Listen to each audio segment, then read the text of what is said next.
Zelensky's speech shocked NATO. At the podium in Ankara, without any preamble, the president revealed the true cost of the war, leaving the alliance leaders speechless. And when Zelenskyy announced the successes of strikes deep inside Russia, even Trump was left pondering. Russia thought it could strategically develop its military capabilities safely tucked away deep within its own rear territories. But now the very concept of a protected deep rear is almost vanishing. But the most striking part was yet to come. The president asked a direct question, one that no one expected from him. What was said from the stage? What made the alliance leaders reflect? And what will this lead to? Watch right now. Like, subscribe, let's get started. This year's NATO summit is being hosted by Ankara for the first time in the alliance's history. Zelenskyy was greeted in the hall with a standing ovation and prolonged applause even before he said a single word. And the president began his speech not with words of gratitude for the support, but with a diagnosis. The very nature of war, according to him, has changed so much that old military textbooks no longer work. We want to express our sincere gratitude for all of your incredible attention to us, to the nation of Ukraine, and specifically to our dedicated Ukrainian defense companies. Your support for our defense capabilities has been vital, which, as can be clearly seen in the context of modern warfare, have now evolved to become some of the most powerful and effective forces in all of Europe. How should we define modern warfare? War has undergone a fundamental transformation. Revolutionary changes have taken place in the very nature of war. These current changes are every bit as profound and transformative as those seen during the First World War, a time when the ultimate outcome of major battles was suddenly decided by the introduction of machine guns, or during the years of the Second World War, when heavy tanks were first deployed on the battlefield, or when long-range missiles were initially invented. In our modern age, sophisticated missiles and new remote warfare technologies have redefined the way modern conflicts are fought today, have led to revolutionary changes in military technology. After this diagnosis, the president specified a figure that Ukraine counts every month and confirms with video documentation of each individual case. And at this very moment in time, we are currently engaged in waging a completely necessary and fully justified defensive war to protect our people. Every single month, they are successfully eliminating nearly 30,000 enemy soldiers, which is a total of almost 28,000 individuals in the field. In June, they were put out of action, and we have video confirmation for each of these incidents. And by the way, most of them were hit specifically with the help of drones. To be perfectly honest and frank with you, we do not want to take any pride in this situation. We are simply saying this to illustrate the brutal reality of what modern warfare actually looks like today. A war we are compelled and forced to engage in and fight, but which we certainly did not start ourselves. We are fighting it every single day to protect our country, ourselves, our children, and our very future. The enemy's logistics, military equipment, and military facilities are being destroyed, and we are doing this mostly with the help of drones. But the land is only part of the picture. Then the president moved on to the sea and sky, where Ukraine has also long shifted the game to the offensive.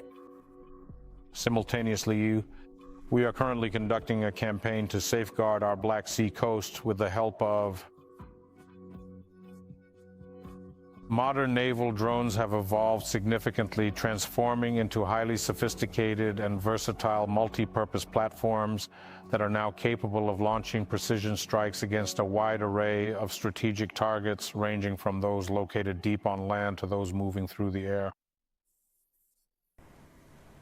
Simultaneously, we are also fighting a battle in the air on two fronts, defending Ukraine from ongoing Russian attacks and delivering vital supplies.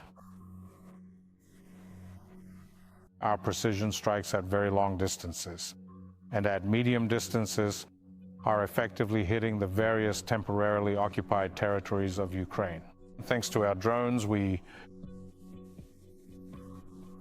We have managed to establish the capability to strike throughout the entire depth of the occupied territory. Here the president drew a parallel, albeit rarely, who voiced their opinion at the NATO podium between Russian and Iranian weapons, and immediately cited the figure he is most proud of. Works? Well now, as you are probably already aware of that, and Russia now frequently resorts to using these unmanned aerial drones for their missions. We saw this not so long ago in Iran. We are also being hit by ballistic missiles. We have increased the ability to intercept Russian Shaheds by 90%. That is, many hundreds of such Shaheds are shot down every week. And I must say that no other country has such capabilities as we do. We successfully fend off hundreds of unmanned drone attacks, both throughout the day and during the night. Thousands every month. Ukraine has managed to establish such capabilities. To this, the president added another indicator regarding protection against long-range weapons and immediately thanked the partners.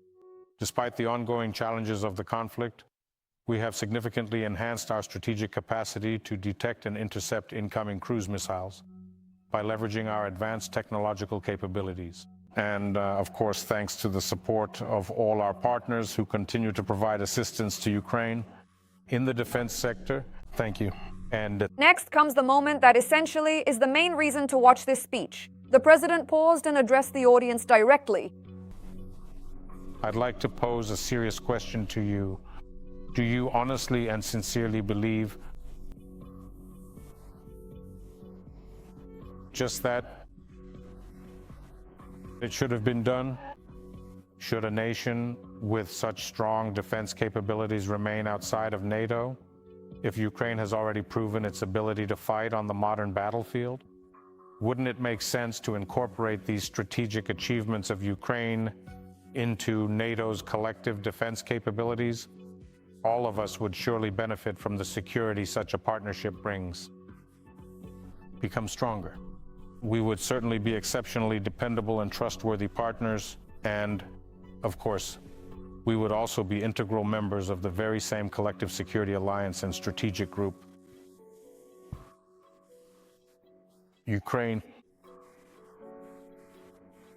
in NATO would be a source of exceptionally powerful and advanced defensive capabilities. And at the same time, we would completely dismantle and remove the very notion of Russia's perceived long-term strategic military advantage.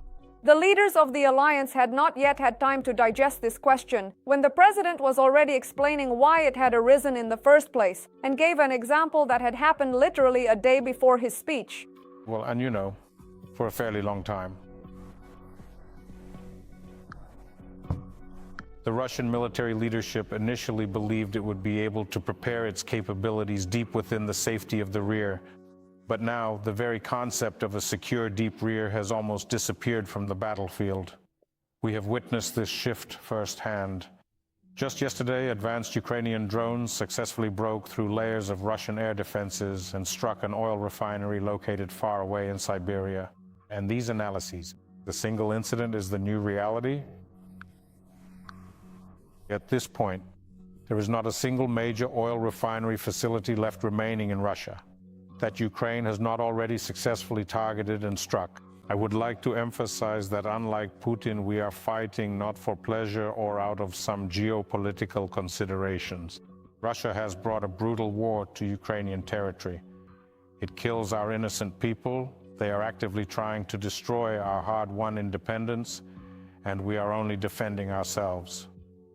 From the very first day of this full-scale war, we have been bravely defending ourselves, and we continue to stand firm against this aggression.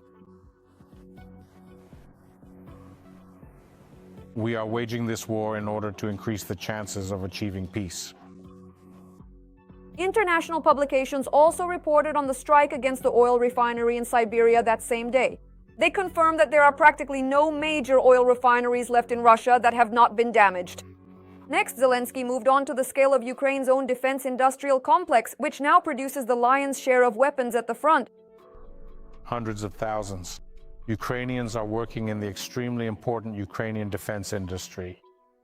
Hundreds of companies are producing modern types of weaponry that Ukraine needs. Today, thanks to this, Ukraine has the greatest capabilities in the world for waging war with the help of unmanned systems. We are now have initiated the so-called drone deal initiative.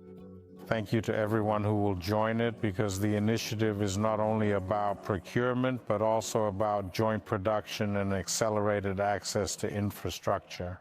And of course, strengthening cooperation in the defense sector. I would like to thank all the countries, all the company leaders for cooperating with Ukraine in this field, the nation of Turkey, the various states across the Gulf, the Republic of Azerbaijan, and all of our partners. But after thanking the partners, the president returned to the most vulnerable point of Ukraine's sky: protection against ballistic threats. And it was here that the sharpest warning to all of Europe was voiced. I hope that this cooperation will give our country even better opportunities to defend against threats. Our main goal now is to build a reliable defense against ballistic threats coming from Russia.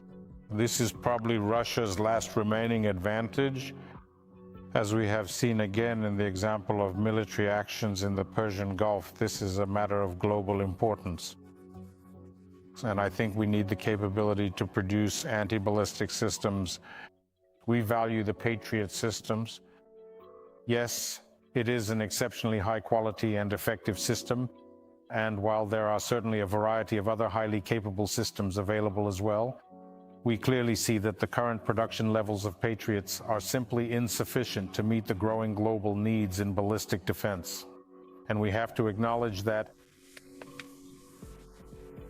those who want to defend themselves, they need more Patriots. We have discussed licenses for the production of Patriots, and with your help we could do this as well. As I have already said, Europe needs its own effective anti-ballistic missile system, and this work is already underway. I would like to call on all of you, all our partners. We truly need to pay much more serious attention to this critical issue. We simply cannot afford to wait until the year 2030 or even any later than that. No, we must act now. Europe needs a modern, cost-effective production system for countering ballistic threats. The final key point of the speech is no longer a request, but a demand for decisiveness from the partners. This is not just about simply boosting the financial profits for individual states or large companies, no, because this is truly about safeguarding the lives and well-being of hundreds of millions of Europeans across the continent. Such vital protection is urgently required in the present moment, right now, and not many years from now in the distant future. We sincerely hope that the anti-ballistic coalition will be able to achieve powerful results in collective security for everyone involved. Achieving results is now our primary focus and our main priority. We have the capability to do almost everything ourselves. But when it comes to the challenge of air defense, we urgently need a strong and clear determination from our international partners. And the conclusion without any pomp about victory. Instead, what the president keeps repeating, not just at one NATO summit. And I would like to, in conclusion, I would once again like to express my deep gratitude to the leaders of the countries who have not deviated from their position. NATO needs Ukraine. Alliance members must fully comprehend and appreciate the complex challenges of the modern world. Thanks to the impressive capabilities of Ukrainian industry and the unwavering determination and extraordinary resilience of our people, I am deeply proud of every one of them, and I am incredibly proud of Ukraine. Once again, thank you, friends, for the invitation to participate. Glory to Ukraine.